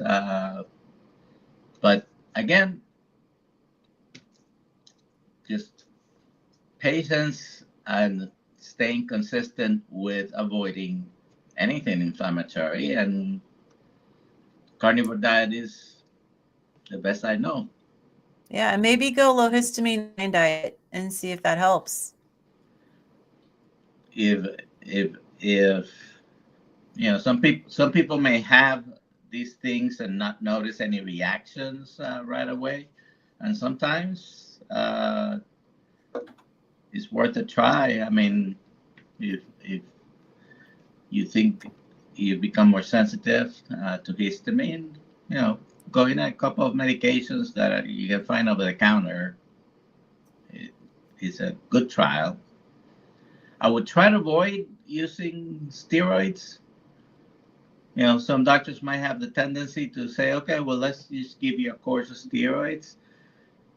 That is a possibility if it's a significant crimp on your style, so to speak. If it's causing, particularly the fatigue, causing a lot of problem, or there is pain associated. But I would try to avoid steroids if possible.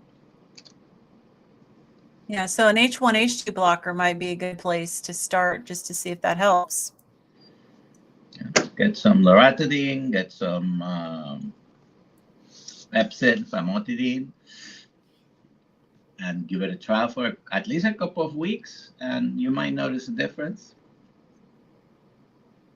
Yeah. All right. Thank you. All right. It's about that time. We got to do a quick drawing for a $20 travel size Redmond salt keychain. We are giving one of those away right now to Drum roll.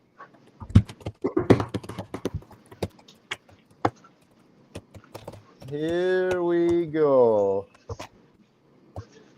Jeep 44XHI, congratulations. You have won a Redmond's travel size salt shaker, and you can redeem that at healinghumanity.movie/giveaway. Dr. Nelson has one right there on the screen. Never leave home without it. Don't leave home without it. I was just joking, Dr. Nelson. Every time I leave home, I forget to bring it, and then I'm cursing myself. Why do I always forget? Congratulations, Jeep 44. Thank you so much. We're going to do one more giveaway. Are you missing Adam's announcer voice yet?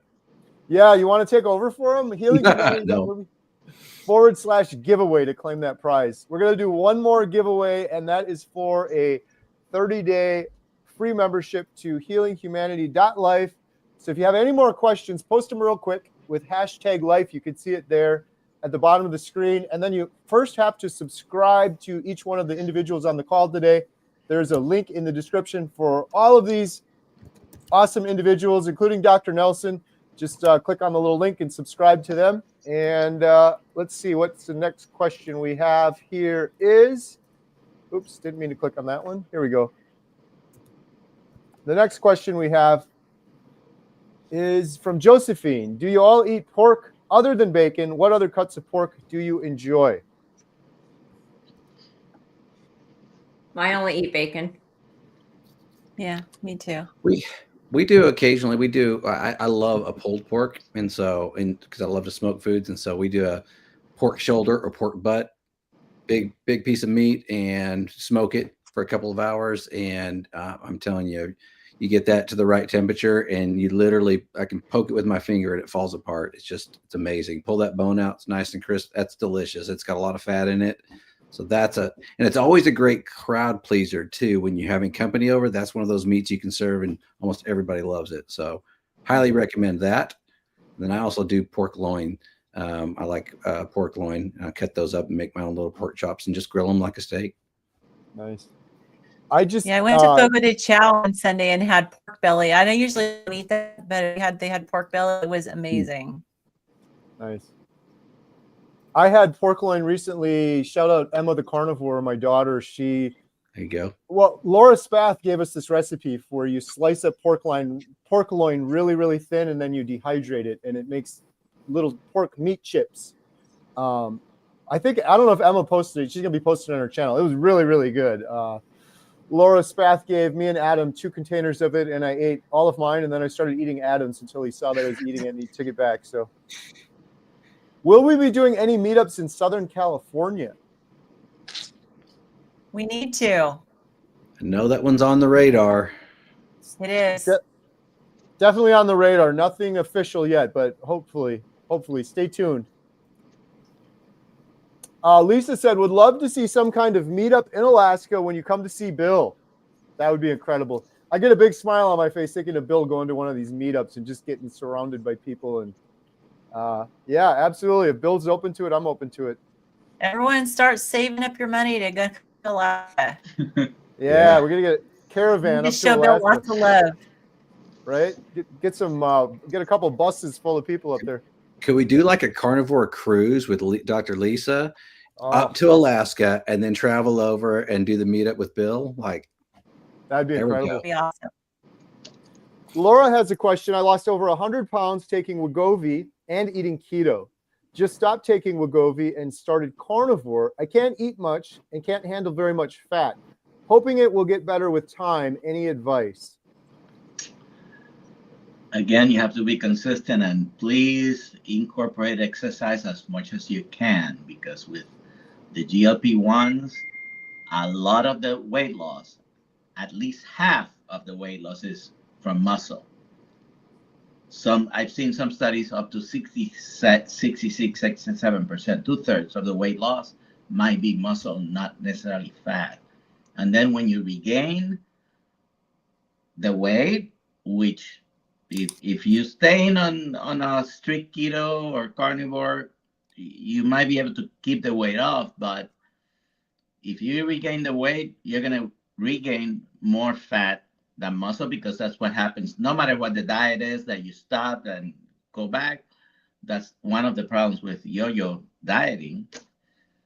So you need to add some resistance exercise and try to build up the muscle. By the way, tomorrow morning I'm going to be with Dr. Kills in his live in the morning, and I'm not going to spoil the surprise, but maybe we'll have something in the afternoon as well. Nice. Okay. That's exciting. I'll be watching. All right. Next question we have, or a comment from Stephanie. Husband just verified at 75. His eyesight has improved and his ophthalmologist is shocked.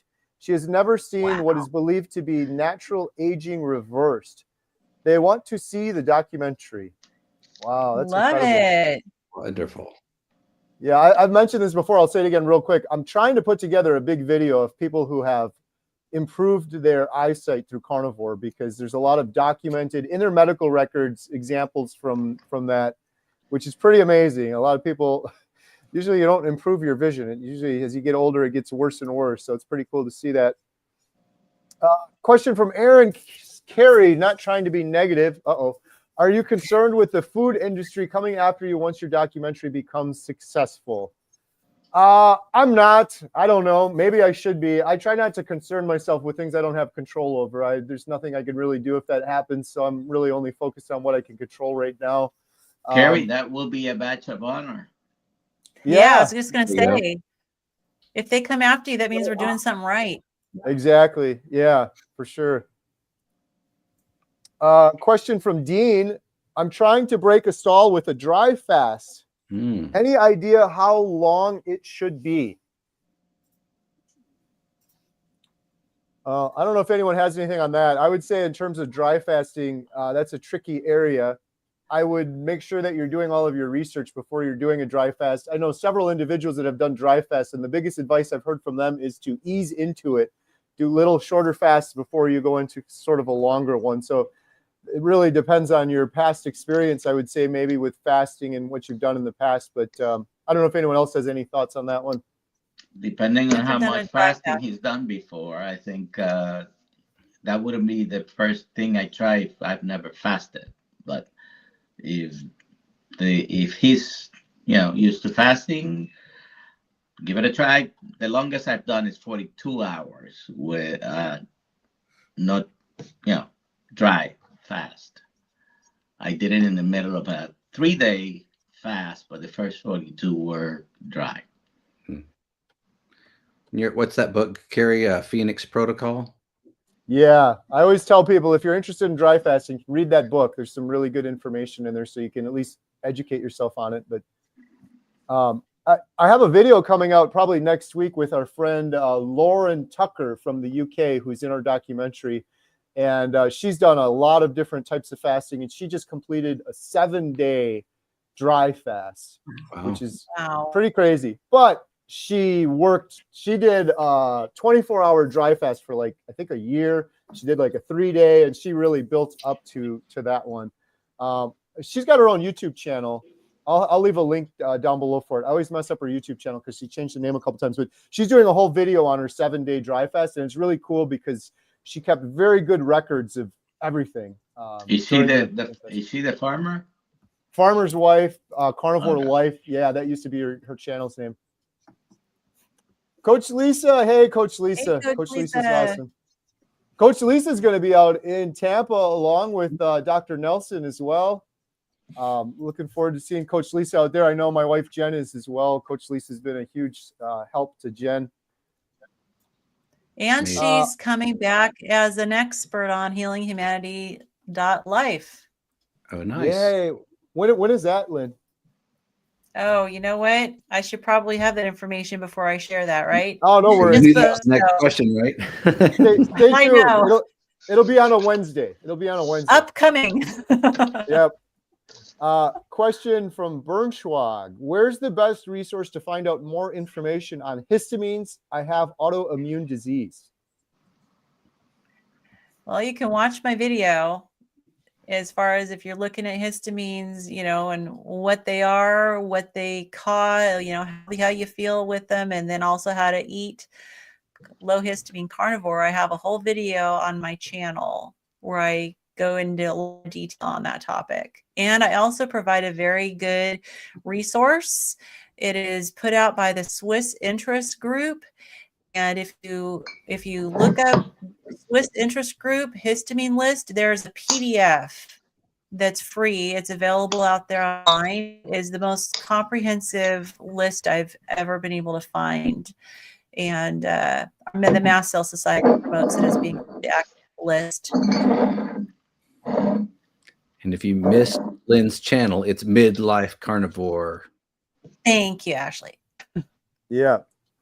Link in the description too, so you can just click it. Carnivore Coach Lisa, may you please bring 2 sweatshirts for Ken and I to Tampa, large or small? I will try to. I don't know if we have any sweatshirts left. We'll definitely be bringing T-shirts. I don't know if we have any sweatshirts. Jen may have a couple. I just took a picture of this, and I'll ask Jen to see if we have a few. All right. Question, what causes excess diarrhea? I'm carnivore for almost 11 months now, and it's happening more often than is fun. So too much fat, too much rendered fat can be a problem. Mm-hmm. Yeah. Never trust a fart. No,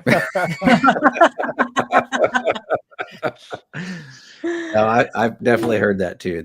A lot of times, and I don't know, Lubis, what you're doing there. If you are eating a lot of rendered fat, that's something you can definitely cut back on and eat it.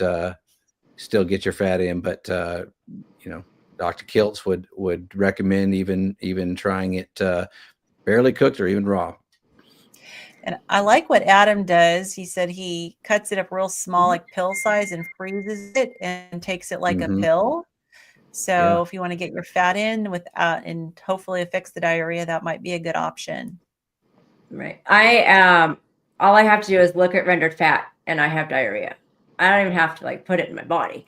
So I eat cold butter with all of my food and everything because I just still don't tolerate rendered fat. And I've been at it 11 months, almost 11 months. Yeah. And take a look at the dairy too. I don't know if you're eating dairy or not, but some people are real sensitive to dairy. And coffee is a laxative. It's a gut stimulant. Yes. So if you're drinking coffee, and there are certain medications that are also laxative or have a laxative effect. So depending on what you're taking, check them out. Question from Ancient Carnivore, $5 super chat. Thank you for that. Can you recommend any video or channel that talks about severe food addiction? Doesn't have to be a carnivore channel or influencer. I have a suggestion. HealingHumanity.live as a food addiction group. Yes. Yeah, we have a breaking addictions group that goes, we use the 12 steps. Yeah, I don't know. I mean, it seems like if you're looking for carnivore, carnivore when it comes to addiction, doesn't Dr. Wiedemann do a lot with addiction or talk a lot about addiction? I was just going to say that's the only one I can think of. She really hammers that point home. So Dr. Lisa Wiedemann is the only one I could think of. Yeah. Yeah, and if it doesn't have to be carnivore, then yeah, I mean, there's probably a ton out there.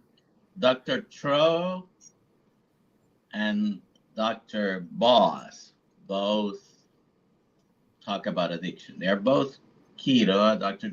Tro is almost carnivore, but I think he's keto. But they see patients where they have to try to accommodate them all. But Dr. Boss definitely is very strong on addiction. I don't know if she has any support group for addiction. Yeah. But she does have a lot of videos. Yeah, we also have a course on Healing Humanity Life called Healing from Food Addiction that was put together by a university professor that teaches on addiction. So if you are a member of our membership site, check out that course. I wonder if Coach Lisa deals with food addiction or not. I know she was there. She just asked a question. Right. Coach Lisa, do you do anything with food addiction? Let us know in the chat. Thank you, Ancient Carnivore. And then Gunther, this is a follow-up question on histamine. I do a lion diet. I add fat trimmings, lamb and beef to get enough fat. Do lamb and beef fat trimmings have histamine? If so, is it a significant amount? Well, are you having a reaction? I would go by Lynn, that. You're the expert on this, but you're right. You're right. I would definitely go by, Guy, what are your symptoms? It sounds like possibly you might be still having symptoms and trying to figure out what it is. I it has to do with freshness. So I know personally the fat from the beef and lamb didn't cause me any problems. To my knowledge, there isn't a significant amount as far as in the actual fat. So yeah, not that I'm aware of. So it could be too how you're cooking it. So like slow cooker is going to be a little more histamine generating. I definitely hope, you're not smoking it. Smoking is definitely higher histamine.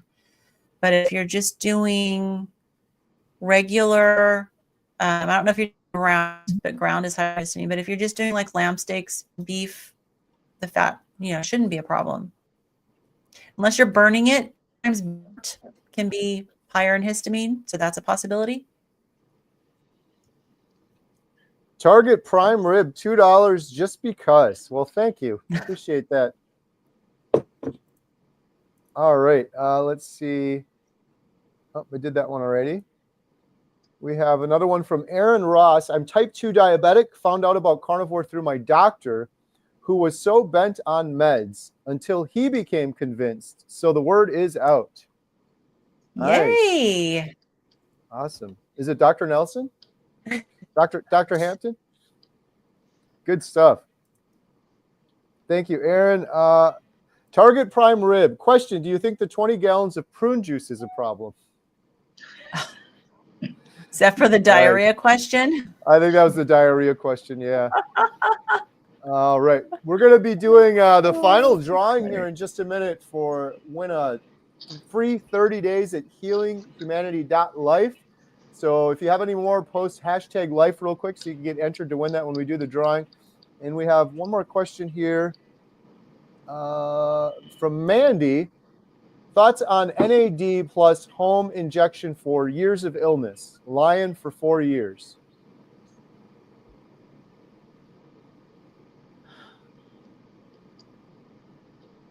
I don't know what NAD is.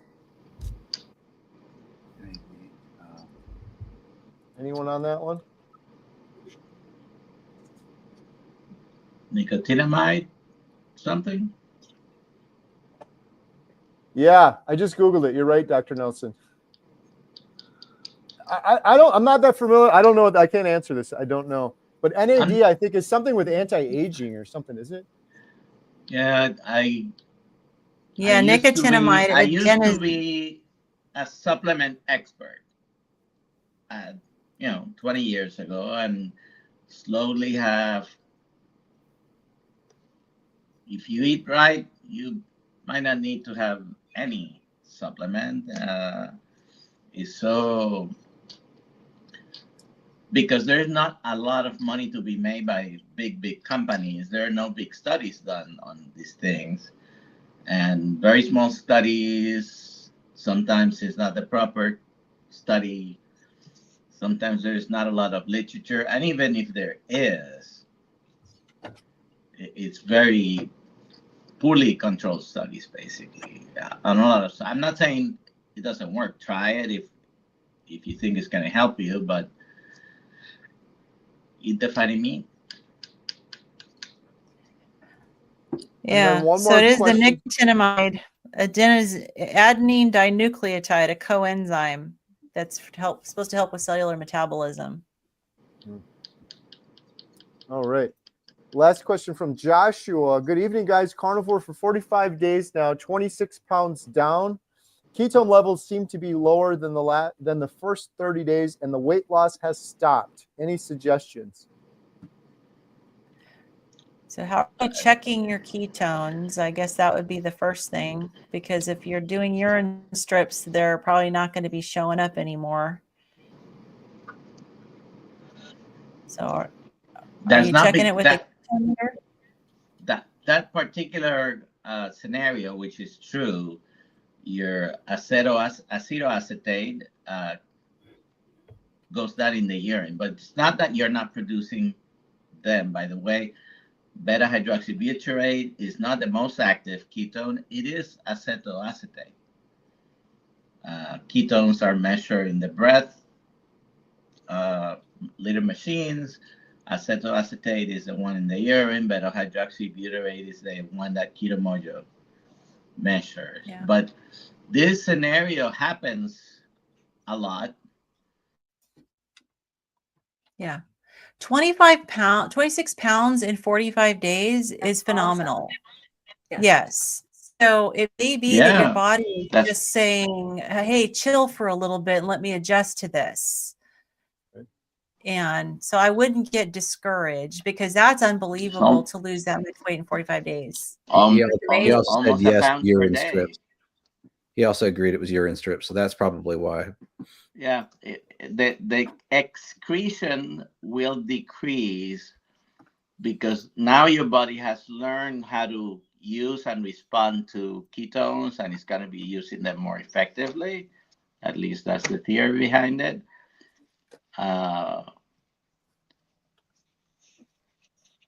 But if you're being carnivore, be consistent. Yeah. Yeah.